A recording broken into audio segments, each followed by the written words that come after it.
सत साहिब परमेश्वर कबीर जी की प्यारी संगत को, विश्व की सारी संगत को दास का आशीर्वाद है। परमात्मा आपको मोक्ष दे सकी रखे, काल कष्ट से बचावे।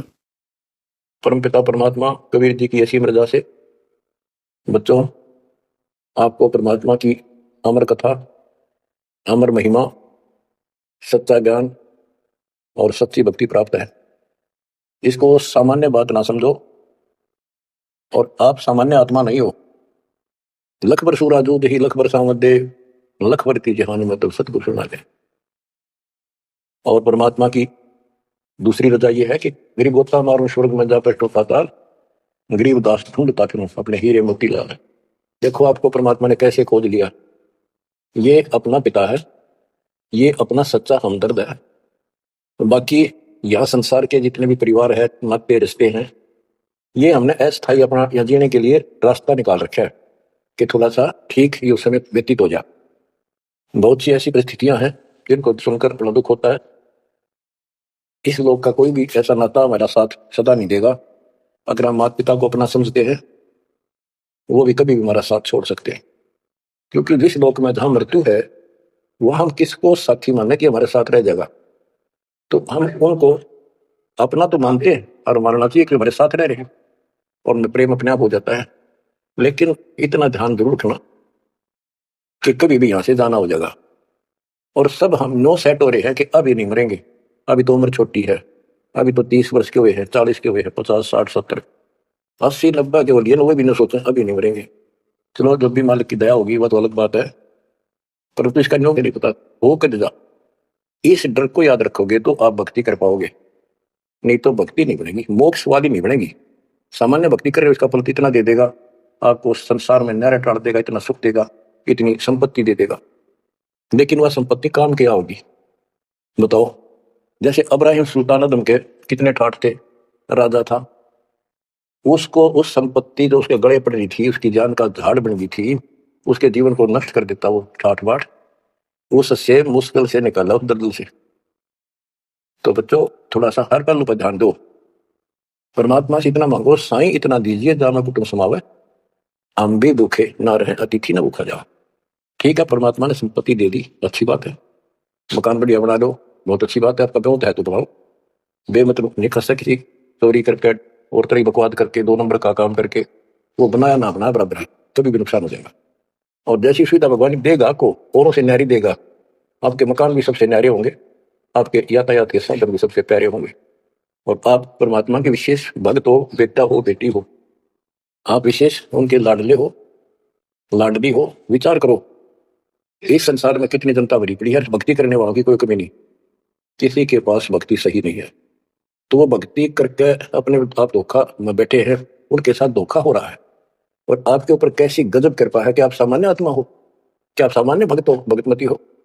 लेकिन इस रजा को बनाकर रखोगे जो बात बनेगी, इस ज्ञान को नहीं सुनोगे, इसका ऊपर अमल नहीं करोगे, तुम उसे हो जाओगे तो आम संसार है। इस ज्ञान को सुन के आप प्रेरित हुए, मन की चाह बनी, चाह बनी तो राह मिली, यानी सच्चा मार्ग मिला। तो दुर्भाग्य उन लोगों का जो गुरु बनाए बैठे हैं, सुनते भी नहीं, तो वो अच्छी आत्मा नहीं है, इतनी अच्छी नहीं है जो मालिक की शरण आ जाए, उनको मालिक ग्रहण कर ले, होंगी वो आ जाएंगी। और इतना कुछ ज्ञान सुना दिया और स्पष्ट कह दिया तुम्हारे गुरु गलत बता रहे हैं, ये प्रमाण देखो, ये देखो, उनके ऊपर कितना प्रेशर है उस काल का, उनकी आंख भी ना खुलती, उनके निंदा कर रहे हैं। तो अलग तेरा गजब भाई, इतना गजब की भक्ति बता रहे हैं, इतना सुंदर ज्ञान, समझ साफ सुथरा, और हमने नो वो निंदा करता है, वो तेरा गजब भाई। तो बच्चों इसको कहते हैं माड़ी किस्मत वाले। आपकी किस्मत, आपकी किस्मत को 10 शब्दों में बयान नहीं कर सकता। ऐसे कलयुग में जिसमें टाइम भी कोई नहीं, 1 मिनट का भी, सारा दिन कितनी बकवास देख लो, मोबाइल घर घर हो गए, इनमें सबसे गंदे से गंदी पिक्चरें देख लो, और सारा दिन इधर उधर की बकवास सुन लो। अब और समस्या होगी, पहले तो कभी कभी रिश्तेदारों की बात हुआ करती, अब रोज कई कई बात हो, कोई कोई बात पर रोज लड़ाई हो जाए उनकी, कवास में हो जाती है, नई समस्या और होगी इस तरह। और हम इसको भगवान के लिए प्रयोग करते हैं। हम परमात्मा की इन सुविधाओं को परमात्मा की भक्ति और उसके मंत्रों के लिए प्रयोग करते हैं, सत्संग सुनते हैं। तो बच्चों आपकी किस्मत में और अन्य मानवों की किस्मत में दिन और रात का अंतर है, इसलिए इस भक्ति से दूर ना होना। गरीब अगम निगम को खोज ले, बुद्धि विवेक विचार, उदय अस्त का राज मिले तो गण नाम बेगार। तो बेगार की परिभाषा आपको बता दी। तो ये सारी पृथ्वी का राजा हो, सत भक्ति नहीं करता है, वो बेशक आज फुल्ला कर रहा है, चारों तरफ उसकी स्तुति बोल रही है और खूब उसके सम्मान हो रहे हैं, खूब ठाठों पिछले कर्म भोग रहा है, वो न खा खर्च के करके बर्बाद, खाली हाथ जागा। तब से राज राजमद मानम जन्म तीसरे शुक्र मानो। एक प्रियव्रत राजा था, उसने बहुत वर्षों तक तप किया। उसके बाद उसको पार्षद लेने आए, धर्मराज के दूत लेने आए, तो उसने कहा मुझे एक कुछ सांस दे दो, मैं और सांस ले लूं। तो बोले खबरदार, सांस लिया था, तेरे को सांस लेने का आदेश नहीं है, वो आगे धर ले गए। वहां धर्मराज ने पूछा कि इतने वर्ष तो तूने तप किया, इतने वर्ष ही राज कर लिया, अब भविष्य के लिए भी कुछ लाए कि खाली आए। वहां जाकर उसको अकल ठिकाने आ गई, अब बहुत बड़ी गलती बन गया था। यहाँ से तो कह के गया था भक्ति करूंगा भगवान, दिन रात तुझे याद करूंगा, पूरे संत की खोज करूंगा, वो सारी रील चला दी उसके आगे बैकग्राउंड। तो बोला जी तकसीर हुई, गलती होगी। तो भगवान बोले भी गलती होगी तो सजा भोग, बड़ गधा। प्रियव्रत बोला मुझे गधा क्यों बना जा रहा है कि तू भक्ति के लिए भेजा था और वह बंदगी करी नहीं, अपनी पिछली मलाई खाकर आ गया, भाग गया से, और हमारा धक्का दे दिया, गधे की ओर निम गया। गरीब ऐसा कौन अभागिया, करे वजन को भंग, लोहे से कंचन भया पारस के सत्संग। गरीबदास जी कहते ऐसा कौन अभागिया, करे वजन को भंग, यानी नाम छोड़ दे, लोहे से कंचन भया पारस के सत्संग, यानी सत्संग सुनने से प्रेरणा हुई भक्ति करने की और नाम ले लिया। नाम के सिमरण से बहुत कीमती बन गया तू, और नाम बीच में छोड़ दिया तो एक आने का नहीं। अब क्या बताते हैं, गरीब पारस तुमरा नाम है, लोहा हमारी जात, जड़ से ती जड़ पलटिया, तुमको के टिक बात। हे परमात्मा, जैसे पारस पत्थर लोहे को सोना बना देता है, और दोनों ही जड़ हैं, ना बोल सकते ना चाल सकते, ना उनमें कोई और शक्ति।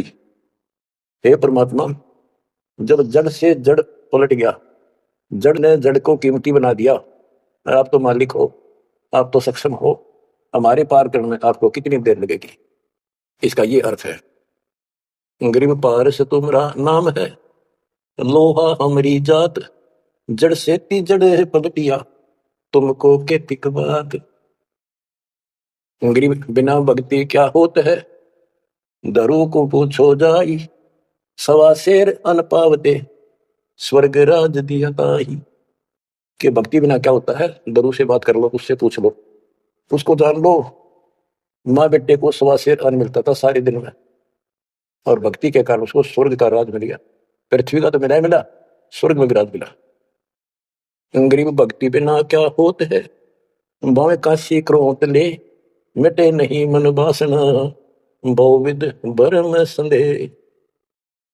पहले काशी के अंदर गंगा के किनारे क्रोध लगा रखा था और भरम फैला रखा था कि जो काशी में क्रोध से जान दे देगा, कटके मर जा। क्रोध आ रहा, ये लकड़ी चीरन के दोनों तरफ पकड़ के हैंडल तक घुमाया कर, जो उससे कटके मर जाएगा, गर्दन कटवा देगा, वो सीधा स्वर्ग जाएगा।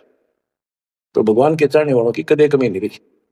और वृद्ध अवस्था में तो आदमी वो भी सोच ले है भी मरना तो है ही, तेरी तो बहुत आसान देखी जाएगी, कम और बीमार समार होकर दुर्गति होकर मरूंगा, तो पैसे दे दे जान दी, मोक्ष तो छोड़ो, मोक्ष तो भक्ति से होगा, इन बकवादों से थोड़ा।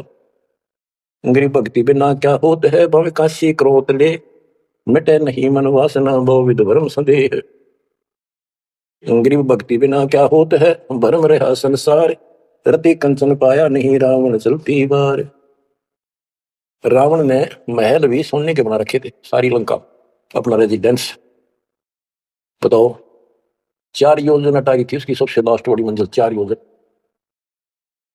1 योजन 4 कोस की, 1 कोस 3 किलोमीटर का, 48 किलोमीटर ऊपर रावण की अटारी थी, और ऐसे सीधी से ऊपर उड़कर जाया करते थे। 1 योजन 12 किलोमीटर ऊंचाई, 12,000 फुट समझो। तो कहने का भाव ये है कि